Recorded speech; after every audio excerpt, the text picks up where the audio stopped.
Good morning, B-sides.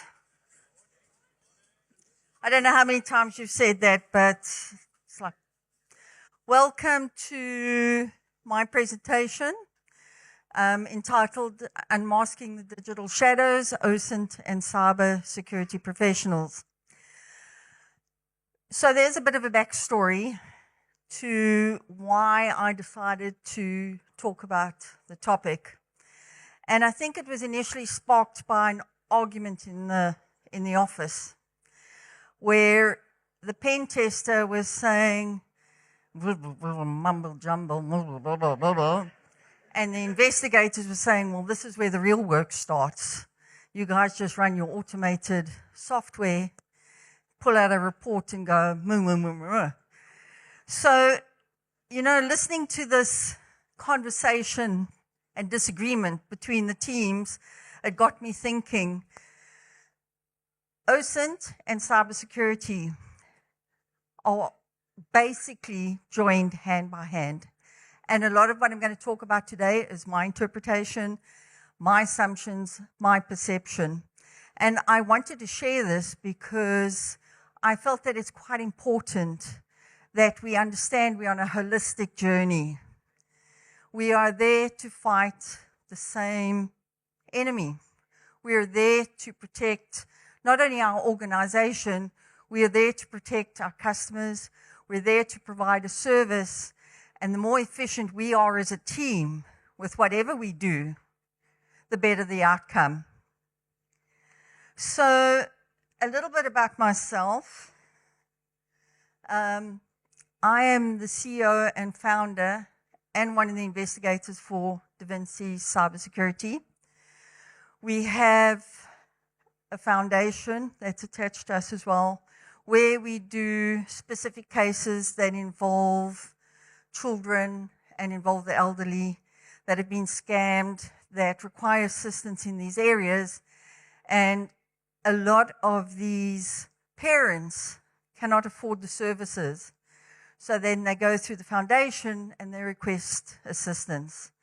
And the amount of scams these days against the elderly, well, it's growing and it's worrying because the money that they are losing has an impact, not only in their lives going forward, but on their children's lives because we're there to support our parents. And in the last month and a half, a worrying sort of case that we've had is where a parent, and I'm talking elderly parent, has given access to that person via any desk. And you think, okay, does this mean we're not doing a good enough job in education, in the content that we put out? And not only ourselves, there are a lot of organizations that put content out around education, around being safe, not clicking, and doing what we need to do. So, that's always on the board.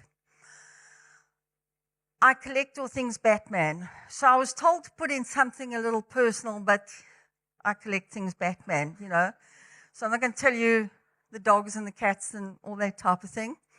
I'm a certified cybercrime investigator. I'm a certified cryptocurrency investigator. I'm a certified cybercrime intelligence analyst. I'm a certified OSINT investigator. I have an executive MBA in business strategy, Masters of Management in Digital Business, and I'm currently busy with my LLB and CFE, which is a Certified Fraud Examiner. Now, I never used to put this type of slide on. I never used to tell people really about myself, and then I went to this leadership course and they said, Sharon, when you introduce yourself, you're not establishing credibility. People are going to think you're just putting stuff out there. So it does, I think about it, but you'll notice that there's nothing cybersecurity up there. I'm not a CISO, I'm not a CISO, I don't have any cybersecurity certifications just yet. But there are a number of things that have an impact on business. And that is where I started my career. I started in business. I was a general manager for some of the big retail brands, Dion's before it got sucked up by Massmart, Hi-Fi Corporation, Incredible Connection, Clicks. So that was my path up. I never had a computer growing up. I initially was going to be a vet, and I buggered around, and they didn't appreciate my entrepreneurial spirit, and I got booted out. So my first job was a security guard. You know at Macro where they tick those, they check those parcels? That was my first job. And I did enjoy it because in those days we got to run around and it was like playing crooks and robbers, We were up in the roof and taking photographs, catching people shoplifting. So that's where I started my career and eventually moved on from there. But anyway, let's move on. So in attempt to break the ice and put a little bit funny in here and there, I'm going to show you funny jokes. Feel free to laugh, those of you who catch them. Just cybersecurity joke, we all do what we have to do, but in the end, human error gets us where we want to be. So if we talk about cybercrime in South Africa, our threat landscape has evolved. And we realize and we understand this when we look and we read articles and we hear about this breach and we hear about that and this company's done this and this company's done that. And then some of the organizations that we actually trust, we hear they've been breached too and we think, oh my goodness, what the hell is going on? But it poses challenges, not only for individuals, not only for businesses, but for the teams that protect the organizations as well. Because, if you heard the initial talk this morning, we're all under stress. So how do we cope with this ever-evolving pressure, these increasing cyber threats? How do we prepare our teams to cope with this, the impact of what these breaches have? Our clients whose information is then either sold on the dark web or pasted on Pastebin or whatever tool or sort of platform is used to get this information out. So I think the basic thing that I really wanted to talk about today is it doesn't matter what team you're on. You're all a Power Ranger. We're all there to do what we need to do. We all need to understand that we have a job to do, and the only way we're going to be effective in doing that job is if we all work together. And we understand what role we play in the cycle. So whether you're an investigator, whether you are doing penetration testing, social engineering, digital forensics, we're all on one team. And I was going to use a superhero image, but I thought this was just cute. So let's talk about OSINT, open source intelligence. So it refers to the collection, the analysis, and utilization of publicly available information from various sources. Now, when we talk about various sources, these are tools that we use that are available, and some of them are free, some of them are paid, and you might start off on a free tool, they become exceptionally popular, and in 6 months you're paying for a license. But OSINT is incredibly important. And it's important from different viewpoints. It's important for the organization and their teams to understand where it fits in the process. It's important on the investigations you do for clients. It's important for understanding the bigger picture. And the reason I say that is I'm going to give you a few examples a little bit later, but understanding that there's a holistic picture, and as the cyber team, all team members, whatever sort of part that you play, you are one team. So there's often a joke about open source intelligence and collecting intelligence. And if you sit and you talk to somebody, and you can try it today, we're all people. We all have an emotional part to us. We build our networks. That's what we're here to do. We're here to network. We're here to build our network. We're here to meet new people. And we're here to build our networks. And part of doing that is having a conversation. Part of that is getting to know the other person, because you don't do business with a person you don't trust, okay? You do business with people you trust, and you get to establish that relationship. And if you sort of just stop and think about the things that you talk about, you know, how much information are you giving away, or how much information are you sharing? But saying that, you don't want to sit like a clam and like have this awkward silence because, you know, you're too scared to share something. So sort of there's fine-tuning a little bit. So the reason I use the word digital shadows is because a lot of this information and a lot of the information that we share online, we leave traces and we leave hidden elements behind. So if you just think of an example, let's say you go onto a platform and it says you can use, let's be simple, you use Facebook, you can use your Facebook logins, okay? So you sign into this platform, you're using your Facebook logins, but Facebook had a breach a couple of years ago. So that data is available, but what you did was you didn't want to really create another password, so you used the same password. Just convenience and time, and you know, you saved it in your Google browser. Not that I'm saying you guys would do that. Not that I'm saying you guys would do that. But you leave traces behind. And whatever we do online, we leave a trace behind.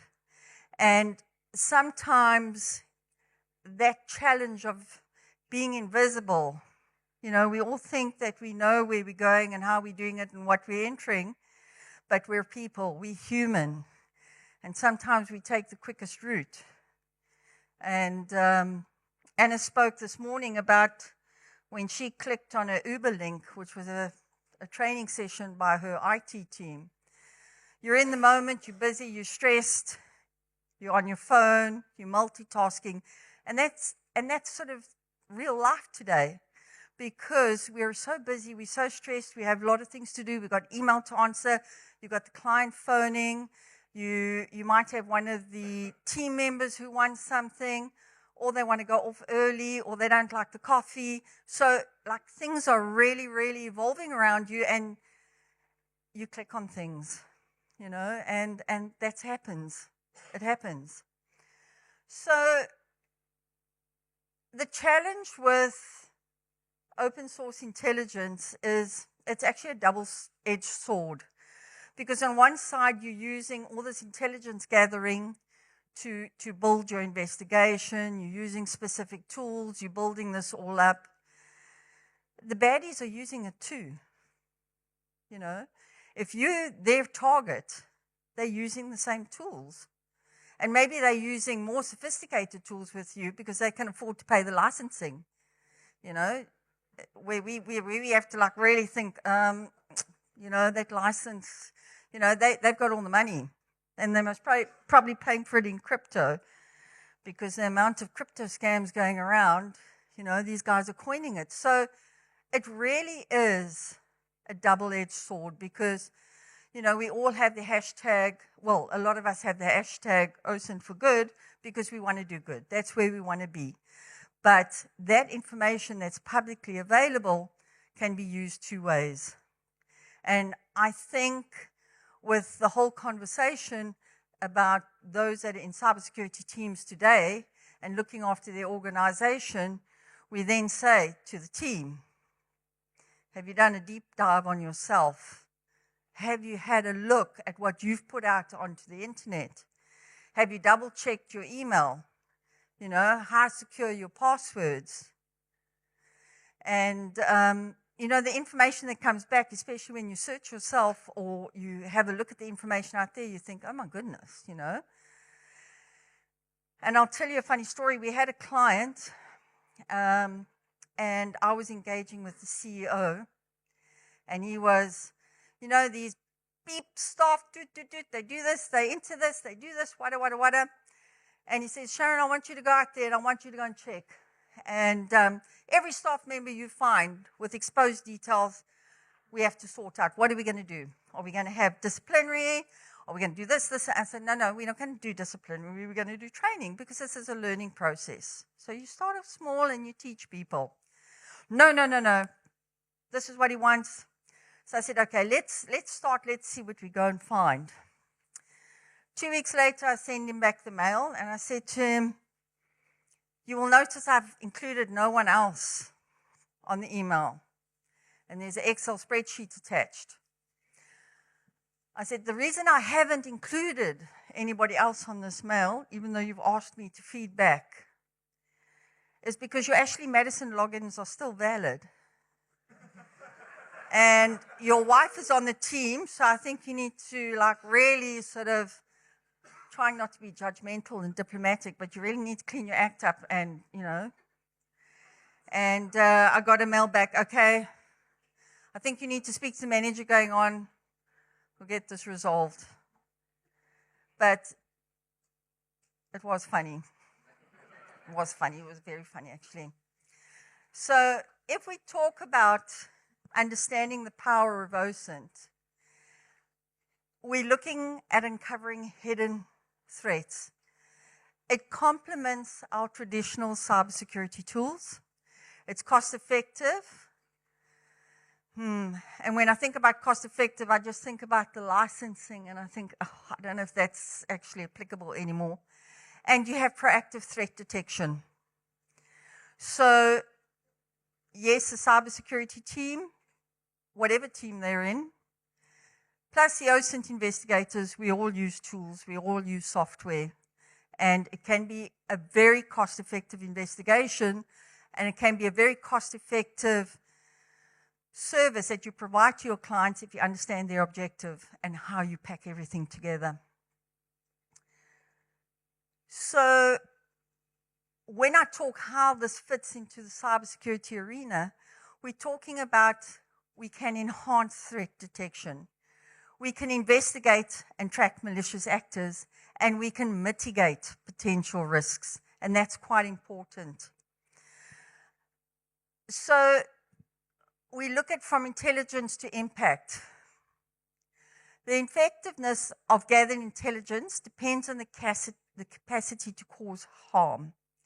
So if you think about open source scanning tools like Nmap and OpenVAS and those type of things where you can scan and you can get open ports and whatever you need to do, and tools like Metasploit, you can build something really worthwhile together with the cyber team, with your pen testers, your ethical hackers, whatever team member you have. But understanding how the information works and what you can use and build a more effective package to your client, package for the organization, but it's about protecting. So when we look at open source vulnerability scanners, like I mentioned there, cyber criminals use that as well. I don't call them hackers, we call them cyber criminals because you have good hackers as well. So let's try and be precise. Cyber criminals use the same tools. And they use the information that they found to get into organizations. And you might think, it's a bit simplified. It is a bit simplified, but it is a matter of fact. So when we look at the type of threats that are out there, exposed credentials, vulnerable infrastructure, phishing and social engineering campaigns, insider threats, threat actor profiling, fraudulent activities, dark web threats, leaked sensitive information, emerging threat trends, and physical security risks. So what I have for my teams is a sort of a spreadsheet, for want of a better word, where we say, okay, this is how the OSINT teams can use it. This is how the cyber teams can use it. And it just says, okay, if you're using intelligence for this, this is how you can use it. With the cyber teams, this is how you can counteract, or you can use it to complement what you're doing. And I'm going to share a few things now with you, a couple of areas that we use as OSINT investigators. I will, once I finish that, I'm not going to go into depth how to use all the tools, but I do have a QR code that you can scan that will lead you to a page with some of the tools. And I'm not going to ask you for your ID number and your mother's maiden name here. You can just have a look at the tools. So that's what my sheet looks like, and I'm sure you can't read it, but from where you are, then it might be a little blurry. But it enables cybersecurity professionals to proactively detect and respond to threats by collecting, analyzing, and acting on publicly available material. And when you go out and you go and have a look what's available, you'll be surprised. And don't go to the normal, just Google and go and search yourself. I mean, you could start there, but use some of the tools we provide that I share with you and go and search yourself and just go and see what's out there. And maybe don't do it at work. Yeah, maybe don't do it at work. And just go and have a look what information of yours is actually available out there. So techniques and tools. So when we talk about techniques and tools, it's not everything.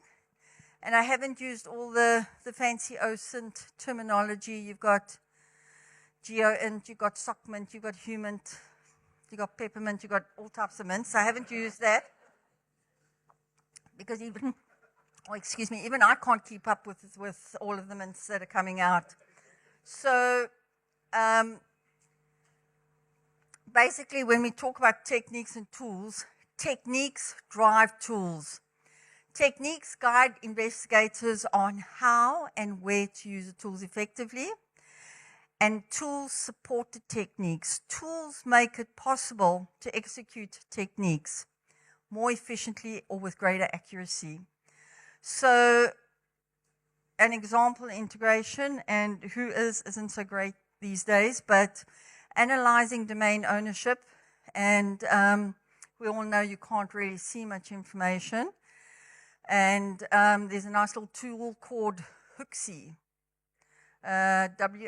WHOXY, where if you pay for credit, you can go and look at the history because they've only redacted the current. I'm not sure how long that's going to be, but learn techniques thoroughly as they're universal and adaptable, and then select your tools based on your technique's needs. So plan it out and make sure that your investigation is efficient and the investigation scope, that you actually understand your investigation scope, because when you start playing with the tools, and especially a lot of you, I think maybe ADHD, or, you wake up and you're on a cooking channel, and we're busy with the investigation. So you manage your time, manage your investigation, and it's quite nice to find the information that you do.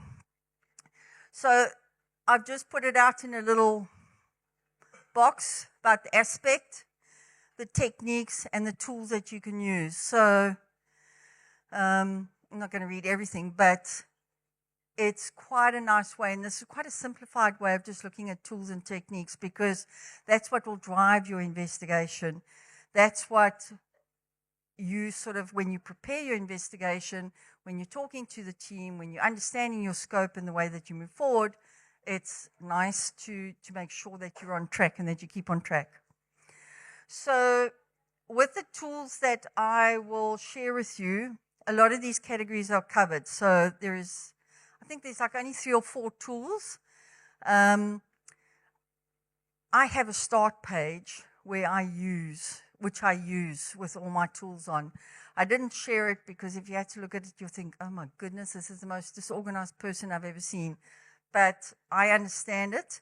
So what I did was I just put some of the tools on a page, and some of the tools are really, really cool to play with. And information that you can get on them is great. It's good for investigations. It's good to build your case. And, you know, making sure that you do your investigation within the scope and without doing what's not illegal. Okay, and this is a very holistic way of looking at OSINT, but this is also a very superficial way. I haven't gone in depth about making sure that you're secure and all the normal OSINT tools. But you don't just go to the dark web and go and look for yourself on the dark web. There are practices in place, and that is being secure yourself and making sure your operational security is in place. And, you know, the dark web isn't all bad in a way. I mean, yes, there is bad information, and there is things that are for sale that you don't normally get at Take-A-Lot or Amazon.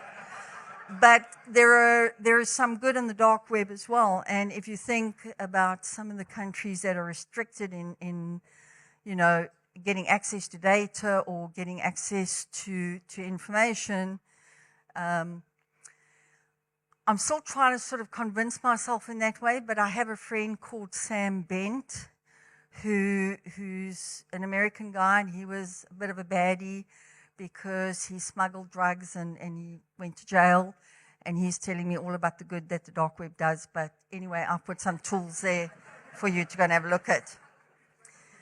Okay, SOCMINT, social media intelligence, the bane of all our lives. Facebook, Twitter, which is X, Instagram, and all these type of things that you follow, but Reddit and obviously Blue Sky. And the one thing I do want to share with you is this is one of our investigative tools. And this took me a very long time to build because the tool I used wouldn't work and I had to use PowerPoint.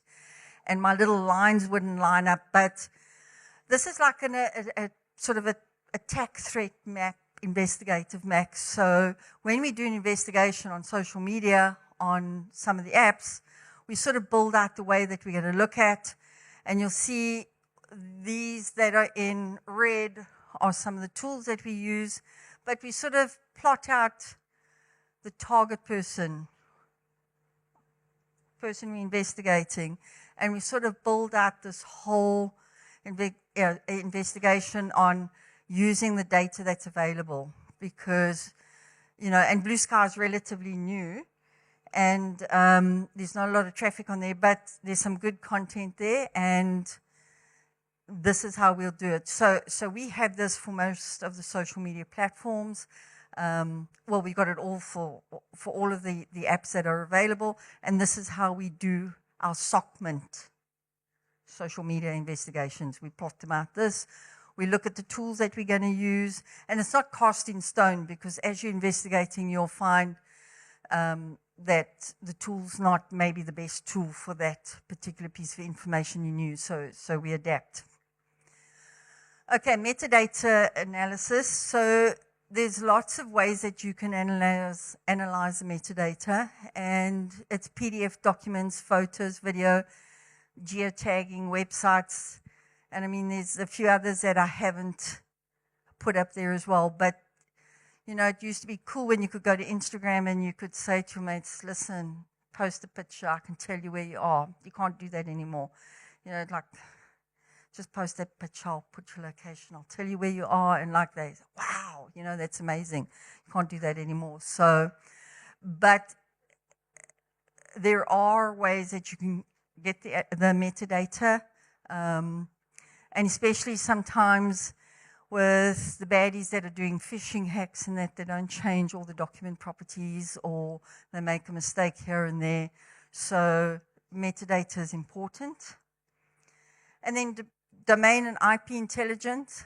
It's also a way to look at the infrastructure used by attackers, to understand what's there, how they've used it, what they've used, where the IP is.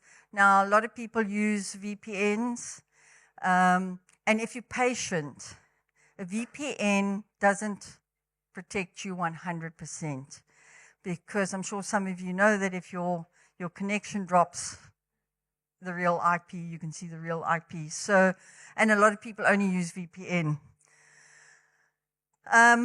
Open source network mapping.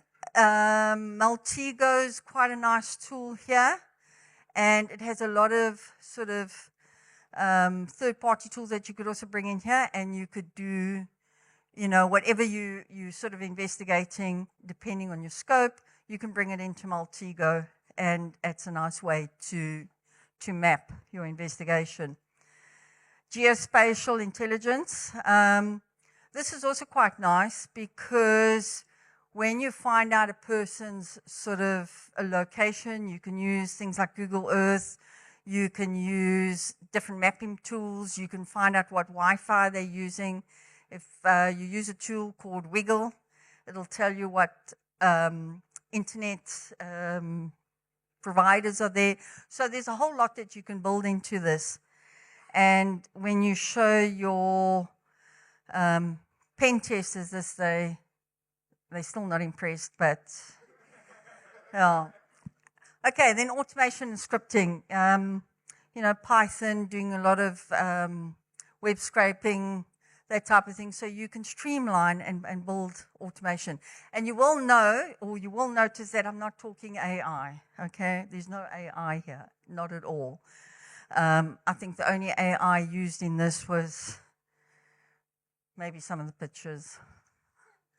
Okay, so that's the tools, the QR code. It'll take you to our website. And there's a few tools there that you can use, and hopefully there are some tools that you haven't used before, and you'll find that those tools are interesting and you enjoy using them.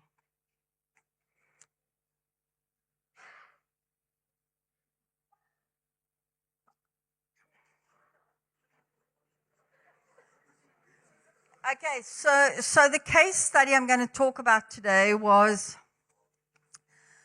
the client that we went into, the company with no name, because obviously we're not allowed to share company details.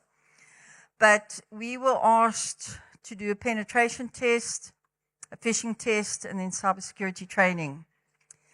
And this was my favorite part. This is a tick box exercise because we're quite savvy when it comes to cybersecurity. So you all know that feeling when somebody says that to you, your eyes light up, but you don't look smug, but your eyes light up. So I'm just going to read this the way that we did it. So we looked at YouTube and Instagram videos discussing business and personal information of the target person. Now, establishing who your target person is not as simple as saying that person is your target person. You have a look and, you know, you do a bit of research and then you decide which person you'll use as your target person. And then we used various tools to confirm identity, as well as LinkedIn and media articles of the target person. And we were able to confirm email addresses of various senior staff members, including the target person. Now, there's a tool that plugs into LinkedIn. You get, I think, 5 free credits a day. It's called Signal Hire. It's a lovely tool. It gives you all the information, gives you lots of information. So we were able to confirm this target person, their work email, and their personal email, and we're able to tie the whole package together, their email address as well as their personal address. Then we found their Facebook page, we identified their partner, and we identified the granny, and the granny loved her children a lot, and she took pictures, and lots of pictures, and more pictures, and she spoke about the grandchildren. She said, this is Jack and Sally, this is a dog, and your eyes light up and you think, oh my goodness, this is lovely, and there were happy birthday messages. So with all that information, we went to Google Dorking and gave us more information about some of their marketing campaigns. So you know with Google Docking, you're able to extract certain documents that are uploaded. So we found board minutes and charity day events with emails and telephone numbers. And then we all had a glass of wine because we were happy. So we used OSINT tools, and we could tie the personal and the work email account to the target person. We could see that the email accounts were flagged in several breaches, and we were able to identify some of the passwords that the account holder had used, our target person, and we were happy. And we broke bread, and we had more wine because this sounds really easy, and not all investigations work out this way, but this was really good for us. So we examined the organization where the target person works, and we identified several cloud services by using scripts to check DNS records and open services. And we discovered 3 public web applications from the list of services that we had previously identified. And one of the 3 applications was included in the penetration test we were conducting. So what we did was we entered the password into the application's login page with an incorrect password. So sometimes when you are doing an investigation, you will enter an incorrect password to get the reset email link or the telephone number, so we could establish that the person was a registered user. But obviously the password was wrong. We went back to the client and we asked for permission, and we were able to find the credentials, and the rest is a beautiful story, because when we went back to the CEO and we said, well, this is what we're going to do for the cybersecurity training, but everybody's going to have to go through the training because this is what we were able to find. And there was no smugness involved. There was no air punching involved, but this was a very nice investigation because, like, for once in a lifetime, it went so smooth, and it was like all this information was out there. It was like, you know, the gods were smiling upon us.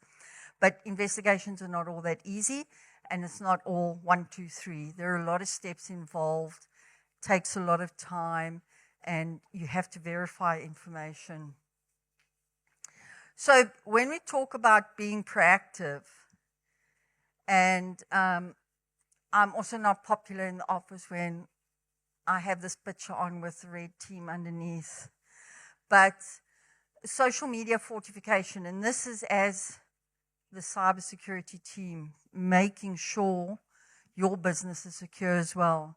Continuous monitoring, vulnerability management, security awareness training, and, you know, don't do the run-of-the-mill stuff. Do spice it up a little bit.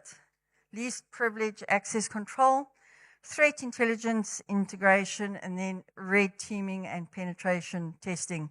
So it's about having the conversation and being proactive in whatever you do as a cybersecurity team, being out there, making sure that you're all speaking the same language and that you're all working together to give your client the best possible service, to give your internal team and your internal business, you know, just making sure that you are doing whatever you have to do. And then obviously no OSINT talkers.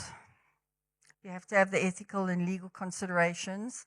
So the most important thing is we do have POPI, and we have to adhere to certain regulations, and we don't just hack and crack and attack people. We only use the information that is available and is out there on public sources. And you've also got to be careful of what your scope is. So we do have people that come to us and say, can you hack my boyfriend, girlfriend's Facebook because they're doing this and they're doing that? And we say, no, that's not in our service portfolio, because that's, you know, you're being polite. And you'll be surprised. And, you know, if you read some of the posts on Facebook, These groups drive me crazy, hacker for hire, hack your boyfriend's account, hack this, hack that, that type of thing. We are responsible. We do our intelligence investigations, we do it for good, and that must be your mindset, whatever you do, whatever team you're on. We do things for the better. We want to improve the current situation, and you've always got to verify. The one thing with information and the collection of information, you have to verify. You can destroy somebody's life by taking information that you haven't verified. And I'm not talking verify once, I'm talking verify a number of times. You can destroy somebody's life with incorrect information. So you have to make sure. And sharing irresponsibly is also, it's share it with another team member, you're just sharing it with this person, whatever information it is, even if it's not in an investigation. Artificial intelligence, if you look at some of the videos and you look at some of the images and you think to yourself, today is the worst that image will ever be. Today is the worst that video will ever be. Going forward, it's only going to get better. So before you share that WhatsApp message, before you share any emotional string image, you need to have a look. And, it sounds tedious just verifying everything that you get or see or information around another person and that, but be responsible. Let chain letters die with you. Let those chain WhatsApp messages die with you. Okay, those images, whatever they are, let them die with you. Okay. Teaching your mom, that's another thing. And teaching your grandmother, that's like even also on another level, but be responsible. And then evolving trends. I think that penetration testing and OSINT investigations can complement each other. And you can see by my slide, I really believe strongly that they complement each other by addressing both internal vulnerabilities and external intelligence gathering aspects of cybersecurity. So comprehensive threat mapping, that will take you to the next level. Enhanced reconnaissance, attack surface expansion, post-breach analysis. For those penetration testers in the room, yes, you do your report, but have you ever sat down with the client or with the OSINT person in your team and had that conversation, sort of really have a discussion about what you found, and also with the organization, how do you move to the next level? And also it leads to improved social engineering. And social engineering is also something that's growing in South Africa. And, if you think about it, I social engineered my way into a parking slot just right outside here. And I didn't fib. I did attend GSB a few years ago, and I still have my Lanyard, which I had on, but he didn't ask me for details, and I just said, I'm coming here. And he said, please go and park over there. So it is evolving in South Africa. It's not, with the penetration test that you do, very few organizations do ask for the social engineering as well. But, it is becoming a bigger part. And that's where OSINT intelligence and OSINT investigations can play a part. So you can work together as one team. And then that's my last joke of the day.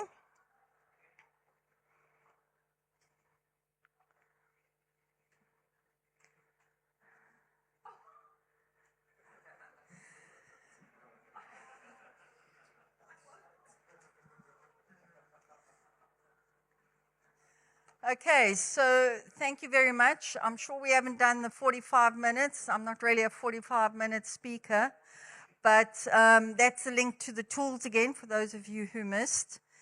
If you have any questions or if you'd like to come chat to me and want access to my need to start page, I can give you that.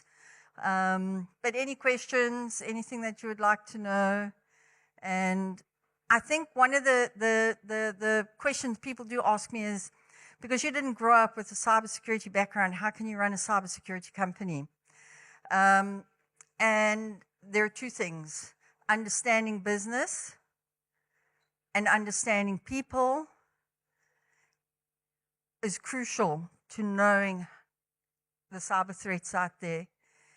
And obviously you do your little courses here and there, but I mean, it's crucial because people are people, and that underpins any form of cybersecurity, because it doesn't matter what tool you put in, people are people.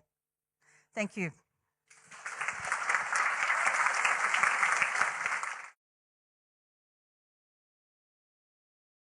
Across the attack surface, scattered products and siloed views create blind spots that feel unstoppable.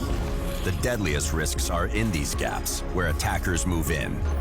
It's time to unify fragmented snapshots into one all-seeing view of risk and unleash a platform born with one intention: isolate and eradicate your priority exposures. From IT infrastructure to cloud environments to critical infrastructure and everywhere in between. This is Tenable. Your exposure ends here.